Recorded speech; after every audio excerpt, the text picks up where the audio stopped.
Snehal startup teaching या चॅनलवरती आपल्या सर्वांचं स्वागत आहे. विद्यार्थी मित्रांनो, पवित्र पोर्टलच्या माध्यमातून शिक्षण भरती जी आहे ती सुरू झालेली आहे. म्हणजे जाहिरातीच्या संदर्भातील आस्थापनांना टॅब जो आहे तो टॅब उपलब्ध करून दिलेला आहे. जाहिराती ह्या 31 तारखेपर्यंत असणार आहेत आणि 31 तारखेपर्यंत जाहिराती दिल्यानंतर आपल्याला 4 ते 5 दिवसाने किंवा 10 दिवसांना आपल्यासाठी विद्यार्थ्यांसाठी टॅब पसंतीक्रमचा टॅब आपल्याला ओपन होणार आहे आणि आपल्यासाठी जाहिराती नेमक्या किती आल्या आहेत, 10,000, 8,000, 15,000 हे आपल्याला कळणार आहे. आणि त्यानंतर आपण जे पसंतीक्रम आहेत ते पसंतीक्रम आपण देणार आहोत. त्याच्यासाठी आपल्याला डेट दिली जाणार आहे आणि त्यानंतर मात्र आपल्याला लागणारी जी कागदपत्र आहेत ती कागदपत्र आपण आपल्याकडे आहेत का ते आधी आपल्याला चेक करून घेणं अत्यंत गरजेचं आहे. कारण एक जरी डॉक्युमेंट कमी असला तर आपल्याला त्या ठिकाणी नियुक्ती देता येणार नाही किंवा आपल्याला अपात्र ठरवलं जाईल. आपल्याला असं वाटत असेल की आपल्याला जर नियुक्ती मिळाली म्हणजे आपण जर पवित्र पोर्टलला जर नियुक्त झालो म्हणजे आपल्याला नोकरी लागली असं नाही. जर एखाद्या कागदपत्रामध्ये जर आपण चुकी आढळली किंवा तो कागद आपल्याकडे नसेल आणि आपण जर त्यात टाकलं असेल तर आपल्याला नक्कीच त्या ठिकाणी अपात्र ठरवलं जाणार आहे.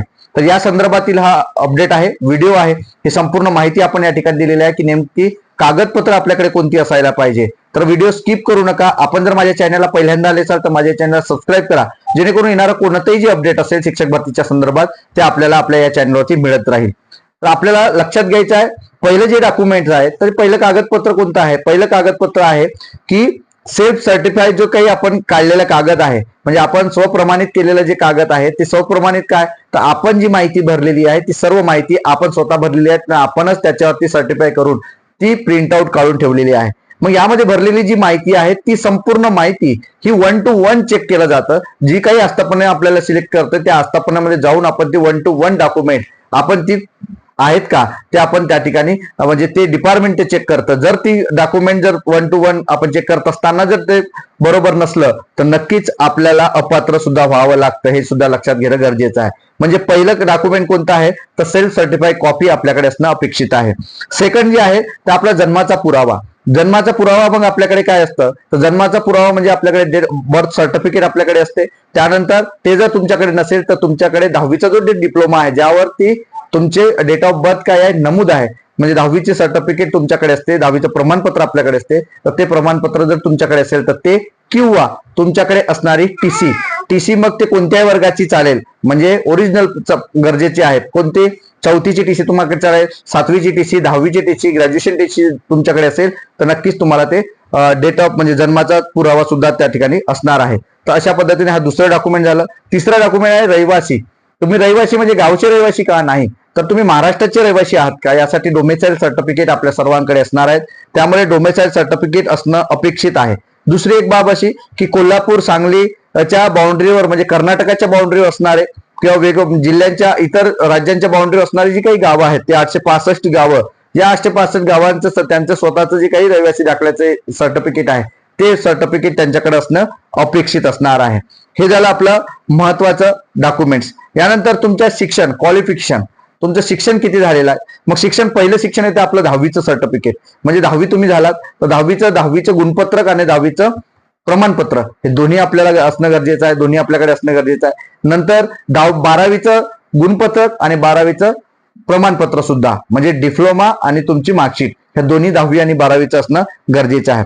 त्यानंतरचं शिक्षण आपलं येतं पदवीचं शिक्षण. तुम्ही कोणतीही पदवी असेल तुमच्याकडे, बीकॉमची पदवी असेल, आर्टची पदवी असेल म्हणजे बीएची पदवी असेल किंवा मग बीएससीची पदवी असेल, बीएससी ऍग्री असेल, इंजिनिअरिंग असेल, तर या सर्वांची डिग्री जी आहे ते तुमच्याकडे त्या डिग्रीच्या सर्वांच्या मार्कशीट आणि तुमचे सर्टिफिकेट जे आहेत ते सर्टिफिकेट किंवा तुमच्याकडे असणारी प्रोव्हिजनल डिग्री असेल तर प्रोव्हिजनल डिग्री, नसेल तर काढून घ्या. प्रोव्हिजनल डिग्री किंवा ओरिजिनल डिग्री जर असेल तर ओरिजिनल डिग्री हे सुद्धा आपल्याकडे असणं गरजेचं आहे.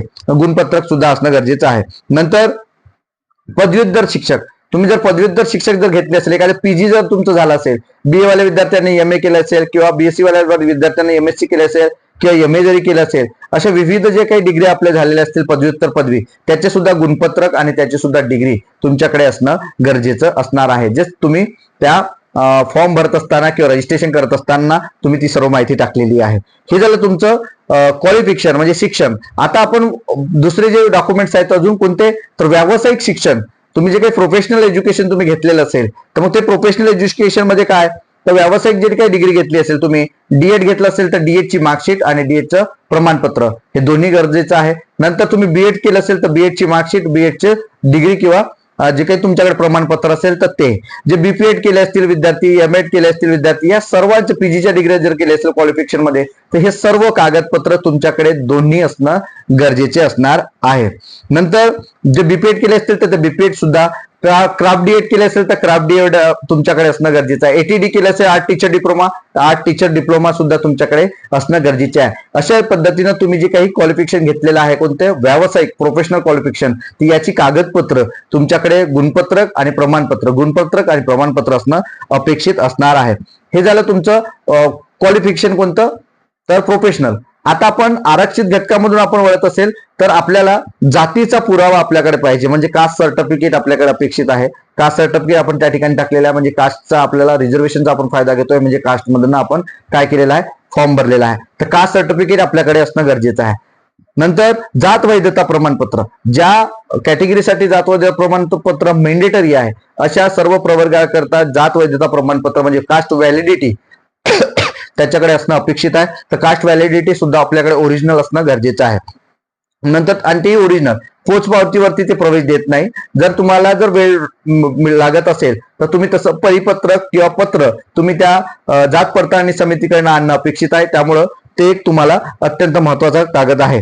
नंतर नॉन क्रिमिनल एससी आणि एसटी साठी लागू नाही, त्यामुळे इतर प्रवर्गातील जे विद्यार्थी आहेत त्यांच्यासाठी नॉन क्रिमिनलची अट आहे. त्यामुळे नॉन क्रिमिनल सुद्धा तुमच्याकडे असणं अपेक्षित आहे, पण नॉन क्रिमिनल तुम्ही आणायला पाहिजे किंवा त्या ठिकाणी असणं गरजेचं असणार आहे. नंतर आहे आपले जे समांतर आरक्षणातील म्हणजे काय, तुमच्याकडे दिव्यांगाचं सर्टिफिकेट असेल 40%, तर दिव्यांगाचं सर्टिफिकेट, भूकंपग्रस्त असतील किंवा तुम्ही प्रकल्पग्रस्त असेल तर असे जे काही डॉक्युमेंट्स आहेत, तुम्ही जे त्या माजी सैनिकाचे स्टुडंट असाल म्हणजे विद्यार्थी असाल तर असे विविध जे ऑर्फन असाल तर असे विविध जे काही तुम्ही सर्टिफिकेट पाहिजे असेल तुम्हाला, म्हणजे तुम्ही त्यातून फॉर्म भरला असेल किंवा त्यात उल्लेख केला असेल तर नक्कीच हे सर्व प्रमाणपत्र तुम्हाला 14 मे जे काही म्हणजे 14 तारखेच्या ज्या लास्ट डेट जी होती, कोणती टेटचा फॉर्म भरायची लास्टची डेट, या पूर्वीचे सर्व कागदपत्रे आपल्याला असणं गरजेचे असणार आहे.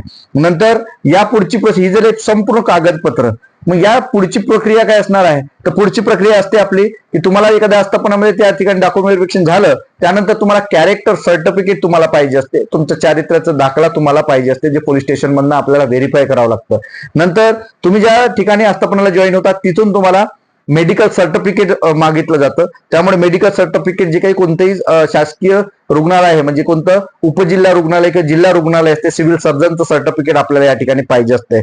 आणि त्यानंतर तुमची पदस्थापना दिली जाते, आणि पदस्थापनामध्ये काय, तर तुम्हाला काउन्सिलिंग केलं जाते, समुपदेशन केलं जाते, तुम्हाला शाळा दिल्या जाते, तुम्हाला शाळा स्क्रीनवर दाखवल्या जाते आणि त्यानंतर तुम्हाला ते शाळा मिळत असतात. अशा पद्धतीने तुमची जी प्रक्रिया आहे ती प्रक्रिया पूर्ण होत असते. तुम्हाला 3 वर्षाचा शिक्षण सेवक कालावधी पूर्ण करावा लागतं. आता ती मागणी कोर्टामध्ये चालू आहे, ज्या माध्यमातून तुम्हाला 1 वर्षाची मागणी म्हणजे 1 वर्ष कोर्ट एक तर रद्द करा किंवा मग 1 वर्ष कमी करा कार्यकाळ, तर 1 वर्ष शिक्षण सेवा कालावधी असू शकते, म्हणजे सरकारच्या विचाराधीन हा प्रकार आहे. आणि त्यानंतर मात्र एक महत्वाचा मुद्दा त्या ठिकाणी, तुमच्या जे ऑर्डर असणार आहेत त्या ऑर्डरवरती नियुक्त आदेश जे असते त्यावरती एक गेल्या वर्षीपासून म्हणजे 2022 पासून एक मुद्दा त्या ठिकाणी टाकण्यात आला की तुम्ही जिल्हा बदलीचा कोणताही हक्क राहणार नाही. तुम्ही जर शिक्षक म्हणून नोकरीवर लागणार आहात तर तुमची कुठेही आपला जिल्हा सोडून, जो जिल्हा आहे त्या जिल्ह्यात तुमची नियुक्ती होते, तर तो जिल्हा सोडून तुम्हाला कुठेही इतर जिल्ह्यामध्ये जिल्हा बदलीसाठी तुमचा हक्क राहणार नाही. म्हणजे 58 वर्षापर्यंत किंवा रिटायरमेंट होतपर्यंत तुम्ही त्याच जिल्ह्यात तुम्ही राहणार आहेत. अशा पद्धतीने तुम्हाला ह्या सर्व भरती प्रक्रिया ही पूर्ण होणार आहे. आणि या माध्यमातून ही सर्व कागदपत्रे मी जी काही तुम्हाला सांगितले आहे ती नोंदणी करून घ्या. तुमच्याकडे ते आहेत का चेक करा. तुमचा जर एखादा मित्र असेल त्यांना हा व्हिडिओ शेअर करा. तुमचा जर टेटचा, टीईटीचा किंवा इतर जे ग्रुप्स असेल शिक्षक भरतीचा त्यावरती शेअर करा, ज्या माध्यमातून तुम्हाला ही सर्व कागदपत्रे आपल्याला कशी जमावता येईल किंवा कशी आहेत त्याची सर्व सिक्वेन्सली आहेत का नाही आहेत हे सर्व चेक करून तुम्हाला ठेवता येईल. आणि मदत सुद्धा आपण तुम्हाला करणार आहोत जे पसंती क्रमांकरिता. तर विद्यार्थी मित्रांनो, हा व्हिडिओ तुम्हाला आवडला असल्यास नक्की सबस्क्राईब करा, लाईक करा आणि माझ्या या चॅनलला सबस्क्राईब करा, जेणेकरून डिस्क्रिप्शन बॉक्समध्ये असणाऱ्या लिंकच्या माध्यमातून तुम्हाला मदत होईल आणि आपल्याला एक मार्गदर्शन मिळेल. धन्यवाद.